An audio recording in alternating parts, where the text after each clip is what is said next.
This is to get up the service schedule, service menu on the Mercedes B-Class W242. Ignition in position 1.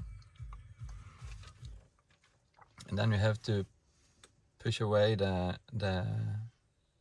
messages. Then you have the trip odometer. And you use the right and left arrow to go to the trip navigation menu, and then you have 5 seconds before that goes away. So before that goes away, you have to push simultaneously the phone call button and the phone end button and the OK button. So if you take the arrow to the right and back to trip, within 5 seconds now, you will get the menu. And there you have the assist plus menu. Service data, and you get the workshop code, the service code, and of course this is very overdue.